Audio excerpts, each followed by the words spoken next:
नमस्कार दोस्तों, SSC JE का नोटिफिकेशन आ गया है। सब लोग तैयारी में भी लग गए होंगे और सब लोगों को यह भी पता है कि मेरे पास कितने दिन अभी बचते हैं एसएससी जेई एग्जाम के। तो इन एसएससी जेई के जो 60 डेज 70 डेज जितने भी दिन बचते हैं उन दिनों के अंदर आप लोगों को सब ये लोग बताएंगे, ये कीजिए इससे आपका एग्जाम क्रैक हो जाएगा, ये कीजिए इससे आपका एग्जाम क्रैक हो जाएगा। आपको कभी कोई ये नहीं बताएगा कि इन 60 डेज के अंदर जो वेरी इंपॉर्टेंट 60 डेज हैं आप लोगों के, इसमें आपको क्या नहीं करना है सो दैट कि आप अपने गोल को अचीव करने में असमर्थ हो।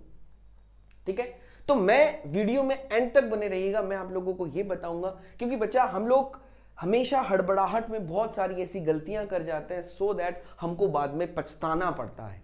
तो मैं आप लोगों के साथ वो डिस्कस करूंगा कि वो आप लोगों को इन 60 डेज में जब आप प्रिपरेशन कर रहे हैं अपने गोल को पाने के लिए, तो आपको ये चीजें नहीं करनी है। अगर आप ये चीजें नहीं करेंगे तो मैं कहना चाहता हूं आप अपने गोल को बिल्कुल पालेंगे। दुनिया की कोई ताकत नहीं होगी जो आपको आपके गोल पाने से रोक सके।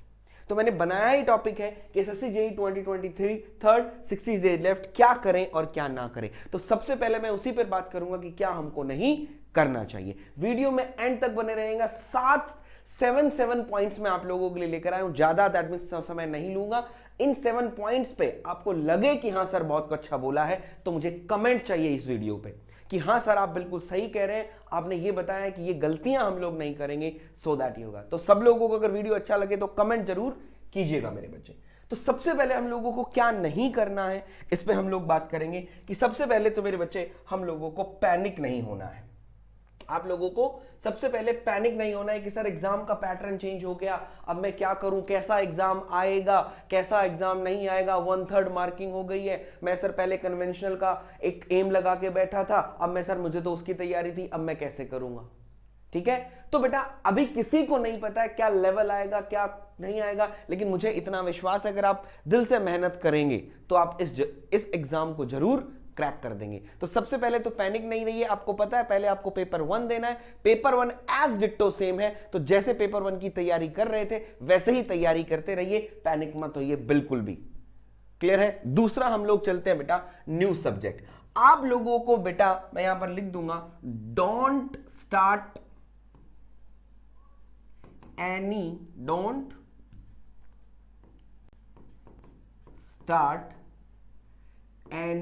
New subject.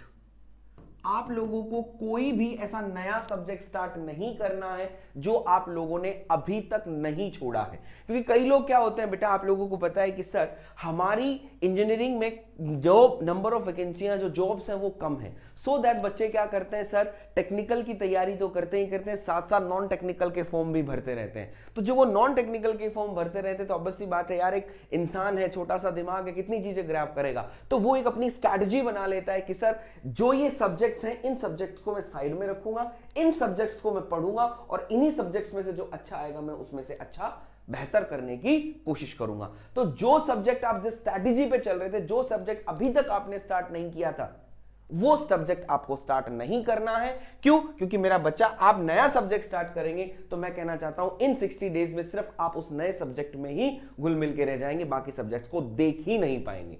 तो कोई भी नया सब्जेक्ट अभी तक स्टार्ट नहीं करना है। बोला सर फिर पेपर 2 का क्या होगा? पेपर 2 का जब आएगा तब की तब देखेंगे। अभी मेरा मेन फोकस पेपर 1 पे होना चाहिए, मैं आपको बोलना चाह रहा हूं। Got it. तीसरा टॉपिक हम लोग देखेंगे, बोला sir don't practice get previous year questions. ठीक है, बहुत से टीचर हैं, ऑब्वियसली बात है, मैंने भी बताया है कि सर पेपर 2 में गेट के 1 मार्क्स के क्वेश्चन आप लोगों के आएंगे और आप 15 से 20 साल के पेपर उनके कर लीजिए। 20 साल तो कर बहुत दूर है, 10 साल के पेपर भी कर लेंगे तो आप हो जाएंगे। लेकिन अभी आपको उनको सॉल्व नहीं करना है, अभी आपको उनको सॉल्व नहीं करना है। क्यों? क्योंकि बेटा गेट ऐसा एग्जाम है जिसमें बेसिक्स होते हैं। एक क्वेश्चन में वो 3 से 4 कॉन्सेप्ट को मिक्स करके एक क्वेश्चन पूछता है। तो ऑब्वियसली बात है हम लोग चकरा जाएंगे, तो हमें चकराना नहीं है, हम लोगों को फ्री माइंड रहना है सो दैट मैं एग्जाम क्रैक कर सकूं। एक बात। दूसरी बात और कि बेटा आप लोगों को एक चीज यहां पर मैंने लिखी है कि सर डोंट यूज कैलकुलेटर। आपको कैलकुलेटर यूज नहीं करना है, यहां पर ये भी आएगा क्योंकि ऑब्वियसली बात है बेटा, आप गेट के प्रीवियस ईयर क्वेश्चन सॉल्व करेंगे तो आप वहां कैलकुलेटर यूज करेंगे, आपको कैलकुलेटर की आदत पड़ेगी, तो कैलकुलेटर की आदत पड़ेगी तो आप भी क्या करेंगे, दैट मीन्स जो प्री के क्वेश्चंस हैं उनको भी कैलकुलेटर से सॉल्व करने की कोशिश करेंगे, तो ये मेरे लिए बहुत ही दैट मीन्स हार्मफुल साबित हो सकती है। तो ये आपको नहीं करना है, अभी नहीं करना है। जैसे ही पेपर 1 कंप्लीट होगा मैं खुद आप लोगों को चीजें कराऊंगा, इस बात का आपको ध्यान रखना है। क्लियर है? चौथी, कई लोग सोचते हैं सर मैं ओनली टेक्निकल पढ़ लूं, सर कई लोग सोचते हैं मैं ओनली नॉन टेक पढ़ लूं। तो बेटा ये चीज छोड़ दीजिएगा, आपको टेक्निकल नॉन टेक्निकल बोथ पढ़ना पड़ेगा।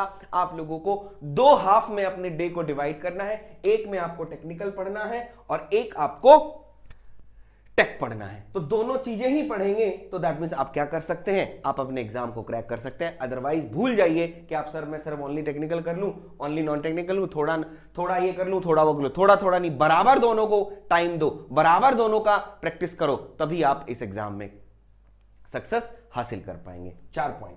उसके बाद में आता हूं बेटा, मैंने बताया for solving the numerical don't use calculator. Calculator use नहीं करना है। आप लोगों को पता है एसएससी जेई पेपर 1 में, एसएससी जेई जो है वो दैट मींस क्या करता है, पेपर 1 में अगर मैं बात करूं तो दैट मींस 20 और 80 का रेशियो लेके चलता है। दैट मींस यहां पर ये आपके न्यूमेरिकल हो जाएंगे, ये आपके थ्योरेटिकल हो जाएंगे। तो जो 20 न्यूमेरिकल्स आपके सामने आ रहे हैं उनमें आपको कैलकुलेटर यूज नहीं करना है, आपको सिर्फ अपना दिमाग लगाना है। आपको अपना दिमाग लगाना है, कोशिश करना है दैट मींस जितना स्पीडली उसको लिख के पेपर पे दैट मींस दिमाग से सॉल्व कर सकते हैं उतना आपको उसको सॉल्व करना है। इसके अंदर कैलकुलेटर यूज नहीं करना। कैलकुलेटर हम नेक्स्ट वाले में यूज करेंगे सो दैट मुझे वहां पर एडवांटेज मिलेगी। क्लियर है? अभी अगर सॉल्व करने लग गए तो आपको प्रॉब्लम आ जाएगी, क्योंकि ये सॉल्व करने में समय लगेगा। वहां कैलकुलेटर अलाउ भी नहीं है। आदत पड़ेगी तो आप उसको सही आते आते को भी गलत करके आएंगे। यहां ये नहीं करना है, कैलकुलेटर तो अभी हाथ ही नहीं लगाना है। जो भी न्यूमेरिकल सॉल्व करें तो आपको अपने से सॉल्व करने हैं। ऑब्वियसली बात है, आप लोगों के पास एक फॉर्मूला लिस्ट होगी, उस formula list say that means आप लोगों को देखना है। अभी मैं बताऊंगा मैं आपको कि आपको क्या करना है उसमें सारी चीजें। ठीक है? उसके बाद बेटा प्रैक्टिस बाद में कर लेंगे। मैंने बहुत से लोग ऐसे देखे हैं, जो कहते हैं सर पहले एक बार हम लोग क्या करें, पूरा सिलेबस पढ़ लेते हैं, बाद में प्रैक्टिस कर लेंगे। या कुछ लोग ऐसे कहते हैं कि सर एग्जाम आएगा, एग्जाम से 10-12 दिन पहले प्रैक्टिस कर लेंगे। तो वो लोग सिर्फ रिवीजन में लगे रहते हैं, प्रैक्टिस कभी भी नहीं कर पाते। और जब तक आप प्रैक्टिस नहीं करेंगे तो मैं कहना चाहता हूं बेटा आप कभी भी कामयाब नहीं हो सकते। तो बेटा you must have to be practice, आपको प्रैक्टिस करनी पड़ेगी अगर आपको सक्सेस होना है तो। और ये नहीं कि सर बाद में कर लेंगे, बाद का तो भूल जाना, इसी में रिवीजन में लगे रहोगे और जो प्रैक्टिस नहीं करता है वो रह जाता। और पूछ के देख लेना जितने भी लोगों से, भाई कितनी प्रैक्टिस करता था, बोलो भाई daily 1 mock 2 mock 3 mock that means लगाता था, तो दैट मींस वो आज सक्सेसफुल है। तीसरा लास्ट और बेटा सबसे बड़ा कि सर ओवर कॉन्फिडेंट नहीं होना है। ये उन लोगों के लिए है जो रिपीटर्स हैं, ये उन लोगों के लिए बहुत ज्यादा है। बोले सर रिपीटर है, मुझे तो आता है मैं तो कर लूंगा, मुझे तो आता है मैं तो कर लूंगा, मुझे तो आता है मैं कर लूंगा। तो ये रिपीटर्स के लिए है। जो बिगनर है ऑब्वियस सी बात है वो कभी नहीं सोचेगा, क्यों? क्योंकि उसने अभी पूरा पढ़ा है तो उसको हाँ मैं कर रहा हूं। तो रिपीटर्स ध्यान रखिएगा, ओवर कॉन्फिडेंट नहीं होना है। हाँ कॉन्फिडेंस में रहना है, और कॉन्फिडेंस नहीं रहना है। अगर ओवर कॉन्फिडेंट होगे तो जहां हो ना वहां भी नहीं रहोगे, उतने ही पीछे चले जाओगे। हाँ आता है, आपको आता है तो आप प्रैक्टिस करो, प्रैक्टिस करके आपको अपने आप पता चल जाएगा आपको कितना आता है। तो आज से ही तैयारी स्टार्ट कर दो सो दैट आप लोगों को ये नहीं हो कि मैं करूं। तो ये जो 7 चीजें मैंने आप लोगों को लिखी हैं बेटा, मैं बोलना चाहता हूं हर पॉइंट पे दम है, और नहीं हो तो मुझे कमेंट करके बोलना कि सर आपने ये बोला है। तो मैं यही चीज आपको बोलना चाहूंगा कि ये 7 चीजें आपको नहीं करनी है अगर आपको अपने एग्जाम में सक्सेस हासिल करनी है तो, अदरवाइज आपकी मर्जी है। अब बोला सर सब लोग ये बताते हैं करें, तो मैंने भी बताया, तो मैं और भी ये 7 चीजें बताऊंगा। जब मैंने बताया ये चीजें नहीं करनी है तो आपको ये चीजें अब करनी है। जब एग्जाम आप दे रहे हैं तो ये चीजों में आप थोड़ा सा फोकस करिए कि आपको क्या क्या करना है। सबसे पहले तो बेटा जो भी कर रहे हैं वो लोग शॉर्ट नोट्स पर थोड़ा सा ध्यान देंगे। किस पर ध्यान देंगे? शॉर्ट नोट्स पर थोड़ा सा ध्यान देंगे। कुछ लोगों के पास शॉर्ट नोट्स अवेलेबल होंगे और कुछ लोगों के पास शॉर्ट नोट्स नहीं होंगे। तो अभी तक जिन्होंने शॉर्ट नोट्स नहीं बनाए हैं वो शॉर्ट नोट्स बना लें। अब शॉर्ट नोट्स आप लोगों को रिवीजन में काम आएगा, मैं आप लोगों को बोल देता हूं। तो शॉर्ट नोट्स नहीं बनाए हैं तो शॉर्ट नोट्स बना ले, वो आप लोगों को रिवीजन में काम आएंगे। तो शॉर्ट नोट्स अपना बना के चले। हर सब्जेक्ट को पढ़ते रहे, साथ में पेपर पेन लेते चल रहे, उसमें अंदर जो भी सर ने आप लोगों को इंपॉर्टेंट बताया है या जो भी आपको सर ने स्टार मार्क्स लगाया है, जो भी कॉलम में बंद किया है, बोला सर बॉक्स में बंद किया, हाँ भाई ये एग्जाम में आएगा, इतना पूछा जाएगा, तो उसको शॉर्ट नोट्स में निकल ले, तो आपके एक सिनॉप्सिस तैयार हो जाएंगे जो आप लोगों को बाद में हेल्प करेंगे कि हाँ सर ये मुझे पढ़ना है। दूसरा, प्रैक्टिस बेटा स्टार्ट कर दो, प्रैक्टिस स्टार्ट कर दो आज से ही। आपको मैंने क्या बोला, कुछ लोग ऐसे होते हैं नॉन टेक्निकल के भी फॉर्म भरते हैं, टेक्निकल के फॉर्म भरते हैं, तो जो नॉन टेक्निकल के फॉर्म भरते हैं उनकी तो रीजनिंग जीएस अच्छी खासी होगी, तो तुम लोग अगर टेक्निकल की अभी बोला सर हम शॉर्ट नोट्स बना रहे हैं, अभी उसका रिवीजन कर रहे हैं, तो नॉन टेक्निकल की प्रैक्टिस तो कर सकते हो, नॉन टेक्निकल की प्रैक्टिस तो कर सकते हो। बोला सर क्योंकि नॉन टेक्निकल आप लोगों को पता है कितना आता है, बोला सर 100 का आता है, 50 रीजनिंग हो गया, 50 आपका जीएस हो गया, तो उसकी प्रैक्टिस तो आप लोग क्या कर सकते हैं, स्टार्ट कर सकते हैं। तो नॉन टेक्निकल की प्रैक्टिस अगर आपकी अच्छी खासी है तो नॉन टेक्निकल की प्रैक्टिस लगाना स्टार्ट कर दो। डेली कोशिश करो कि भाई 100 क्वेश्चन मुझे जीएस के लगाने हैं और 100 क्वेश्चन मुझे दैट मीन्स रीजनिंग के लगाने, 100 नहीं तो 50 तो कम से कम मान के चलो, एक टारगेट बना के चलो सर मुझे इतना प्रैक्टिस करना है। अब कई लोग पूछ लेते हैं कि सर प्रैक्टिस हम कहां से करें, कई लोग पूछ लेते हैं कि सर हम प्रैक्टिस कहां से करें, तो आप लोगों को अगर प्रैक्टिस करनी है तो आपकी जो टॉप टेस्ट सीरीज है जिस चैनल पर आप देख रहे हो, उन्होंने आप लोगों के लिए टेस्ट सीरीज अवेलेबल करवाई है, चाहे वो टेक्निकल हो चाहे वो नॉन टेक्निकल हो। अगर आपको नॉन टेक्निकल की अलग से चाहिए तो नॉन टेक्निकल की मिलेगी, टेक्निकल की चाहिए तो आपको टेक्निकल की मिलेगी। और हाँ, जो लोग सिविल से बिलोंग करते हैं, जो लोग इलेक्ट्रिकल से बिलोंग करते हैं और जो लोग मैकेनिकल से बिलोंग करते हैं, उन सबके लिए भी आप लोगों के लिए टेस्ट सीरीज हम लोगों ने अवेलेबल करवा रखी है। तो मैं सिर्फ आप लोगों से इतना ही बोलूंगा मेरे बच्चे कि आप लोग एक बार यहां पर जाकर देखें और हमारी जो टेस्ट सीरीज है उसकी क्या क्या स्पेशलिटी है, क्या क्या फीचर्स है, एक बार मैं आप लोगों को दिखा देता हूं। सपोज दैट आप सिविल से ही बिलोंग करते हैं, मैं मान के चलता हूं कि आप लोग सिविल से बिलोंग कर रहे हैं, तो दैट मींस देख सकते हैं, ठीक है। सबसे पहले तो आपको कितने टेस्ट मिल रहे हैं, 70+ टेस्ट मिल रहे हैं। एक बार प्राइस देखेंगे तो आपको अपने आप अंदाजा हो जाएगा कि सर क्या फीचर्स पढ़िए यहां पर। That means for detail of the test series click on course content, feature of this SSC JEE test series. तो आप तो टेस्ट सीरीज के फीचर्स देखिए, ऑल इंडिया रैंकिंग सिस्टम है, रियल एग्जाम लाइक इंटरफेस है, real timing you can see on the test देख सकते हैं, अमेजिंग एक्सप्लेनेशन आप लोगों को मिलेगा, affordable price at so on. अगर अभी आप इस टेस्ट सीरीज को परचेज करते हैं, मैं फिर से बोल रहा हूं, चाहे आप सिविल के हो, चाहे आप मैकेनिकल के हो, चाहे आप इलेक्ट्रिकल के हो, तो आप लोगों को 199 में ये अभी मिल जाएगा। इसके अंदर मैं आप लोगों को कोर्स कंटेंट दिखा देता हूं, देख सकते हैं। That means there is a best books for SSC JEE civil test series. देखो non tech mock test, non tech non tech non tech, उसके बाद आपका क्या गया नॉन टेक, उसके बाद आप लोगों का सिविल जेईई टैक टैक टैक टैक टैक, ये मॉक टेस्ट है। सारे आपके करंट अफेयर वगैरह आप लोगों को सब कुछ यहां पर मिलेगा, history, geography, polity, general science, economic, static, GK, miscellaneous, reasoning के अलग से देना चाहे रीजनिंग आप अलग से दे सकते हैं, एफएम अलग से देना चाहे सब्जेक्ट वाइज, तो यानी subject wise topic wise full length test जो भी आप देना चाहते हैं वो आप लोगों को यहां पर मिल जाएंगे। पूरा कोर्स कंटेंट मैंने आप लोगों को दिखा दिया है। किसी भी ब्रांच से अगर आप बिलोंग करते हैं तो आप बिलोंग कर सकते हैं। और तो दैट मींस 70+ टेस्ट आपको यहां पर मिल रहे हैं सिर्फ कितने में, 199 में। तो मैं बोलना चाह रहा हूं ये ऑफर अभी तक आप लोगों के लिए एप्लीकेबल है। अगर किसी ने नहीं परचेज किया है तो इसको टॉप टेस्ट सीरीज पर जाकर परचेज कर सकते हैं, या जो आपका वीडियो चल रहा है इसका जो फर्स्ट लिंक है वहां से जाके आप इसको परचेज कर सकते हैं। Got it. मैं चलता हूं नेक्स्ट। तो आप लोगों को मैंने बता दिया कि बोले सर प्रैक्टिस आप लोगों को कहां से करनी है, प्रैक्टिस स्टार्ट कर दो। दूसरी बात, आप जब प्रैक्टिस कर रहे हैं तो you have to work on accuracy. आपको मेरा बच्चा एक्यूरेसी पे थोड़ा सा काम करना है, क्योंकि बेटा आप लोगों को नॉलेज इतना होगा कि जब हमने गाड़ी चलानी सीखी तो आप लोगों को पता है कि भाई हमने क्या किया, बोले सर सबसे पहले हम लोगों ने हैंडल चलाना सीखा। हाँ मैं सही चला पा रहा हूं नहीं चला पा रहा, बोले सर सही है, क्योंकि एक्यूरेसी पे काम करेंगे। इसलिए क्योंकि सर नेगेटिव मार्किंग जो है, नेगेटिव मार्किंग आप लोगों की क्या कर दी गई है, बढ़ा दी गई है। That means there is a 1/3 negative marking हो गई। पहले कम था, अब थोड़ा ज्यादा कर दिया है, तो आपको इस पे बहुत ज्यादा काम करना पड़ेगा कि सर नेगेटिव मार्किंग से बचना है। तो नेगेटिव मार्किंग आप लोगों को दैट मींस एक्यूरेसी रहना है। जो भी क्वेश्चन 50 क्वेश्चन सॉल्व कर रहे हैं तो उसमें सबसे पहले ये देखो कितने आप ठीक कर पा रहे हैं। भाई 40 आ रहे हैं मेरे, 35 आ रहे हैं मेरे, 30 आ रहे हैं, इस पे काम करना है। तो एक्यूरेसी पे काम करो, नेगेटिव मार्किंग से बचो, यही आप लोगों का ड्रॉबैक होता है सबसे बड़ा। उसके बाद अगर मैं चलता हूं बेटा, प्रीवियस ईयर क्वेश्चन जितने भी हैं एसएससी जेईई के, मेरा बच्चा चार्ट दो, जितने साल के भी प्रीवियस ईयर क्वेश्चन आप ढूंढ सकते हो, अपने पास ला सकते हो, कहीं से भी लाओ, कोई भी जुगाड़ करो, उन सबको दैट मींस लिखा है मैंने बेटा क्या करो, चाट दो। क्योंकि मैं बोलना चाहता हूं बेटा 30 to 40%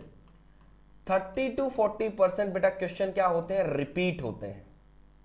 क्वेश्चन आप लोगों के क्या होंगे, रिपीट हो जाते हैं। तो ऑब्वियस सी बात है जब रिपीट क्वेश्चन होंगे तो आप लोगों को बोले सर ये मुखड़ा तो मैंने कहीं देखा है, ये मुखड़ा ये है, तो उसका टिक करके चलोगे, उसका नाम आपको याद रहेगा, उसका नाम टिक करके चलोगे। तो मैं कहना चाहूंगा टाइम भी बचा पाओगे। जब उस टाइम को आप लोगों ने बचा दिया तो उस टाइम को आप वहां सेव कर पाओगे। ठीक है, क्योंकि अभी नेक्स्ट मैंने आप लोगों को बताया कि बोले सर यहां पर हम लोगों को देखना रिपीट होंगे, तो यहां से हमारे पास क्या होगा, टाइम मैनेजमेंट आएगा। सबसे बड़ी बात होती है बोले सर टाइम मैनेजमेंट का। ठीक है, सेव टाइम, आपको क्या करना है, टाइम सेव करना है। क्योंकि सेव टाइम करोगे तो आप लोगों को पता है कि आप लोगों को न्यूमेरिकल सॉल्व करने हैं। जब न्यूमेरिकल सॉल्व करेंगे तो यही आप लोगों को कहां काम आएगी सर, न्यूमेरिकल सॉल्विंग एबिलिटी आपको बनानी है। क्योंकि न्यूमेरिकल सॉल्व करने में बेटा हो सकता है कोई न्यूमेरिकल फंस जाए, कैलकुलेशन थोड़ी बड़ी आ जाए, तो वहां पर हमें टाइम लग सकता है। तो इस टाइम को हम कहां यूटिलाइज करेंगे, इस टाइम को हम कहां यूटिलाइज करेंगे, इस टाइम को हम यूटिलाइज करेंगे बेटा अपनी न्यूमेरिकल सॉल्विंग टेक्निक्स के अंदर। राइट, न्यूमेरिकल सॉल्विंग टेक्निक्स के अंदर हम इसको सॉल्व करेंगे, सो दैट हम लोगों को ये रहे कि भाई हम वहां अपने टाइम गिरा रहे। ठीक है, इसको बनाने के लिए आप लोगों के पास क्या है बेटा, फॉर्मूला लिस्ट है। बेसिकली आप लोगों को क्या करना है, एक फॉर्मूला लिस्ट बना लेनी है। फॉर्मूला लिस्ट बनाओ, फॉर्मूले याद रहेंगे, वैल्यू आएंगी, वैल्यू में वैल्यू होंगी, वैल्यू फॉर्मूला में पुट करोगे, सारी चीजें आपके निकल के सामने आ जाएंगी, बहुत जल्दी फॉर्मूला आप लोगों के पास हो जाएगा। दूसरी बात आप लोगों को क्या करना है, जो कैलकुलेशन आप कर रहे हैं, जो कैलकुलेशन आप कर रहे हैं, ठीक है, उस कैलकुलेशन को आप अपने क्या करें, कोशिश करें पेपर पेन पे हो सके उतना फास्ट कैलकुलेशन करने की कोशिश करें कि सर फास्ट कैलकुलेशन होगा तो मेरा न्यूमेरिकल भी सही होगा। तो आप लोगों के पास फॉर्मूला लिस्ट है और आप लोगों के पास क्या है, बोले सर कैलकुलेशन मेरी फास्ट हो जाएगी। तो इस चीज पे आपको ध्यान रखना है। सेक्स्ट हम बेटा क्या करना है, ट्राई टू मेंटेन स्पीड। मेरे बच्चे आपको क्या करना है, स्पीड मेंटेन करनी है। तो पहले आप एक्यूरेसी मेंटेन करिए, पहले आप एक्यूरेसी मेंटेन करेंगे। जब एक्यूरेसी मेंटेन हो जाएगी उसके बाद अपने आप आपकी स्पीड बनेगी। क्योंकि आज का कंपटीशन अगर आपको फाइट करना है तो आपको एक्यूरेट भी होना है और स्पीडी भी होना है। क्योंकि कई बच्चे मैंने देखे हैं, मेरा बच्चा यहां पर कई बच्चे मैंने ऐसे देखे हैं कि जो 2 घंटे आप लोगों को मिलते हैं, जो 2 घंटे 2 आवर्स आपको जो मिलते हैं, उस 2 आवर्स के अंदर दैट मींस 200 जो क्वेश्चन है ना उन तक भी नहीं पहुंच पाते। कहते हैं सर इतना टाइम मिला ही नहीं कि मैं सर 200 क्वेश्चन पढ़ पाऊं, इतना टाइम मुझे नहीं मिला कि मैं 200 क्वेश्चन पढ़ पाऊं। तो ऐसे बच्चे भी हैं जो है, तो हो भाई आपको कब करोगे, जब आप उसकी स्पीड बनाओगे। तो कम से कम ऐसे क्वेश्चन जब ऐसे होते हैं, तो जो क्वेश्चन आपको नहीं आ रहे आप उनमें फंसे पड़े हैं, जो आते हैं उनको तो आपने छोड़ ही दिया। तो कम से कम इतनी स्पीड बनाओ कि कम से कम 2 घंटे में 200 क्वेश्चन तो आप लोग पढ़ लें। राइट, ये ध्यान रखना है। और last but not least, read the question carefully. अब की बार जैसे ही कंपटीशन थोड़ा ज्यादा होता है तो क्वेश्चन थोड़े से ऐसे पूछे जाते हैं कि सर आपको 4 ऑप्शन दे देंगे और पूछेंगे which of the following is not the boiler accessories, which of the following is not the boiler accessories, which of the following is not the correct option, which is not the correct statement. तो आप लोग क्या करते हैं, पूरा पढ़ लेते हैं, हड़बड़ाहट में होते हैं, तो आप लोग क्या करते हैं, इस नोट को भूल जाते हैं, इस नोट को नहीं पढ़ते हैं। तो नोट को नहीं पढ़ेंगे तो आता हुआ क्वेश्चन आप लोग क्या कर देते हैं, गलत कर देते हैं। तो आपको question, read the question carefully. That means आप लोगों को एसएससी जेई ने कितने पेपर 1 के लिए कितना टाइम दिया, that means there is a 35 second. अरे 35 सेकंड नहीं, कम से कम 20 सेकंड तो उसके साथ स्पेंड करो यार, 20 सेकंड तो उस क्वेश्चन के साथ स्पेंड करो। जब 20 सेकंड उस क्वेश्चन के साथ स्पेंड करोगे तो आपका दोस्त बन जाएगा। अब किसी के साथ हम ट्रेन वगैरह में जाते हैं, उसके साथ एक लंबा सफर हम तय करते हैं, तो दैट मींस उससे बातचीत करते हैं, तो हमारा दोस्त नहीं बन जाता। तो ऐसे ही आपका दोस्त, लेकिन आपको क्या एक स्टेशन पे चढ़ना है, दूसरे पे उतरना है, नेक्स्ट पे, तो वहां पर कोई दोस्त बन पाता है नहीं, क्योंकि आपने उसके साथ टाइम भी स्पेंड नहीं किया। तो अगर आप टाइम स्पेंड करते हैं तो 35 सेकंड मिले हैं, तो कम से कम 20 सेकंड करोगे तो क्वेश्चन आपका सही होगा। तो कई लोग क्या करते हैं, नोट करते हैं, और ऐसे क्वेश्चन आजकल बहुत पूछे जाने लगे हैं कि भाई which is not the correct statement, which is not the correct option, which is not the boiler accessories, boiler mounting। मैं एग्जांपल बता रहा हूं, क्लियर है? तो नोट वाले ऐसे क्वेश्चन जब तक पढ़ेंगे नहीं, आता है फिर भी आप लोग गलत कर रहे हैं सिर्फ इसलिए कि सर हमने उसको ध्यान से नहीं पढ़ा। तो रीड द क्वेश्चन केयरफुली। तो ये मैंने आप लोगों को आज बता दिया कि बेटा आप लोगों को क्या क्या चीजें नहीं करनी है इस 60 डेज के दौरान और क्या करना है, ये मैंने आप लोगों को बताया। होप सो आप लोगों को वीडियो अच्छा लगा होगा। तो तैयारी में लग जाओ, बिल्कुल आप लोग कामयाब होंगे। तो मैं आज के लिए इतना ही रखूंगा, मिलता हूं नेक्स्ट वीडियो में। तब तक के लिए राम राम, नमस्कार and thank you so much.